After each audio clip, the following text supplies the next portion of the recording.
し我が息子よ。 Salut les amis, on se retrouve aujourd'hui pour parler du 8e épisode de Bleach Thousand Year Blood War, intitulé The Shooting Star Project, entre parenthèses, Zero Mix. C'est pas un épisode que j'attendais spécialement, parce que c'est plus un épisode de transition qui fait face après la première invasion. Voilà, on pense les plaies, etc. On met les pansements, on récupère, etc. Voilà, on peut voir que Rukia et Renji sont sauvés, sont blessés mais sauvés, contrairement Byakuya et Zaraki. Eux par contre ils sont KO à un tel point qu'ils sont pas sûrs que ils pourront être des capitaines comme avant, qu'ils puissent reprendre leur rôle. Tu peux aussi voir que Ichigo il est pas bien, mais ça veut pas forcément dire qu'il s'est fait péter son Bankai, mais tu vois direct qu'il y a un truc en plus derrière. Tu vois même une petite discorde entre les capitaines. Ça c'est un moment que j'aimais bien déjà dans le manga, et même là il a été bien retranscrit. Soifon, elle est là pendant tout l'épisode à faire la meuf, alors qu'elle s'est fait défoncer. Parce que le corps de Yamamoto, il a été complètement désintégré, comme je le disais, donc c'est-à-dire il ne pourra pas être sauvé, ils ne peuvent pas l'enterrer. Donc tu vois qu'il y a un petit côté, désespoir, tout le monde est en deuil, c'est vraiment la merde. Concernant le Bankai d'Ichigo, il y a la scène du coup avec Mayuri, où il explique que un Bankai cassé ne reviendra jamais à sa forme. C'est pas comme le Shikai où tu mets ta pression spirituelle, tu gardes avec toi, etc. Il redeviendra normal. J'ai été juste déçu qu'ils expliquent pas plus en profondeur comme dans le manga quand ils nous parlent du Bankai de Renji et de Ikkaku et aussi de Komamura. Bon, ils l'expliquent, mais genre dans le petit truc, vous savez quand l'épisode il est à moitié et qu'ils te mettent le petit truc rose avec les explications. C'est ça que j'ai trouvé un peu dommage. Quand même c'est un épisode que j'ai senti qui va vraiment à 3e vitesse en fait. Ça se passe extrêmement vite pour un épisode de transition, donc peut-être qu'ils veulent pas trop s'attarder sur ces petits trucs comiques, etc. Mais bon, voilà. Mais le gros point de cet épisode, bien évidemment, c'est que la Division 0 fait son arrivée. On a les 5 personnages qui ne sont pas encore présentés, mais on les voit rapidement.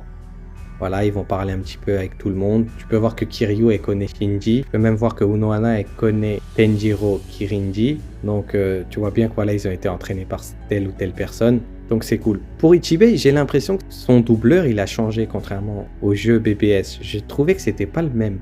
Après peut-être que c'est au niveau des intonations de voix parce que dans le jeu il fait des attaques sérieuses. Là il est plus en mode chill. Donc on verra bien. J'ai bien aimé aussi le coup de pression qu'elle s'est pris Soifon en vrai. Parce qu'elle est là pendant tout l'épisode, elle parle, elle dit vous étiez où vous, nous on est là, on s'est fait défoncer. Puis en vrai, Tenjiro, il dit la vérité parce qu'il dit votre boulot c'est de protéger le CRT, nous c'est le Rayo, donc on en a rien à foutre en vrai. Et en vrai il a raison. Et puis je préfère que quand ils arrivent, ça apporte un peu de couleur en fait avec leurs piliers qui ouvrent un petit peu les nuages. Donc j'aimais bien ce côté-là, cette couleur qui ressortait plus. Parce que depuis qu'ils sont quand même à la Soul Society, tous les protagonistes, j'aimais pas trop ce côté gris un petit peu. Bon, pas avec la pluie, mais le gris normal un peu. Tu voyais qu'il y avait un brouillard, donc j'étais pas trop fan de cette couleur. Là, j'ai beaucoup plus apprécié. Ichigo, du coup, il va être invité à venir au palais du roi spirituel. Et du coup, lui, il va se dire, il a pas le choix. Dans tous les cas, son Bankai, il est pété, donc il pourra en refaire un là-bas. On a même des news côté Wekomundo. T'as Kisuke Urahara, qui lui dit que tout se passe bien. Tu vois Chad et Orihime. Et puis il y a un truc qu'ils ont fait dès le début que je pensais pas. Je pensais qu'ils allaient garder un petit côté mystère, mais c'est qu'on voit directement Grimmjow. Même si on voit pas son visage, on voit le bas de son corps, on entend sa voix, on sait que c'est lui. Alors que dans le manga, ils avaient réussi à mettre le petit doute. Sauf que là, tu le vois directement. Donc la panthère sera de retour. Vous en faites pas. Après même le passage, du coup, quand ils doivent remonter dans le pilier pour repartir au palais du roi spirituel, ça se passe extrêmement vite, ça a été cut. Normalement, il y a un petit dialogue, ils leur disent le pilier sert que à descendre, pour le repartir en haut, il faut utiliser le truc de Kukaku. C'est un épisode, j'ai trouvé que ça se passait très très vite. T'as un petit ajout où tu peux voir une certaine personne, quand elle fait référence à son oncle.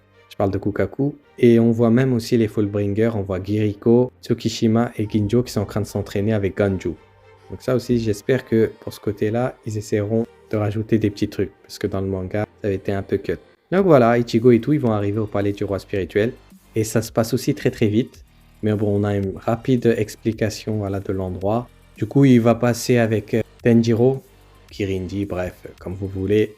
Donc ils seront un petit peu en train de prendre un petit bain, etc. Donc pour panser les plaies. Et voilà. Et après, l'épisode finit comme ça. Après, il y a une petite polémique en ce moment.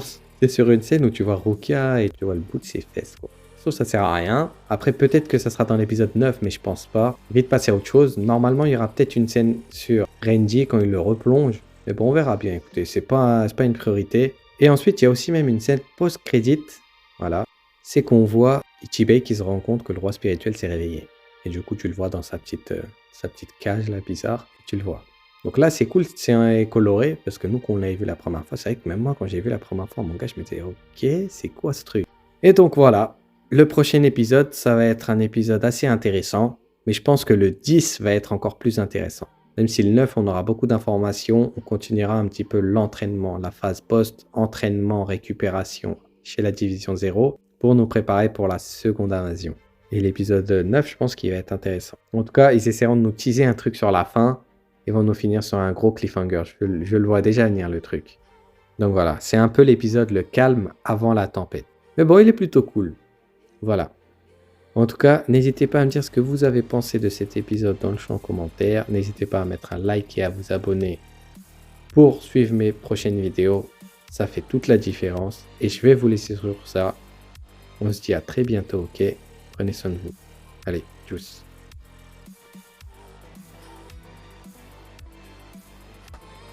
名前を聞かせてくれ。あんたの名前。銀城。銀城。空母だ。じゃあこいつを渡しとくぜ。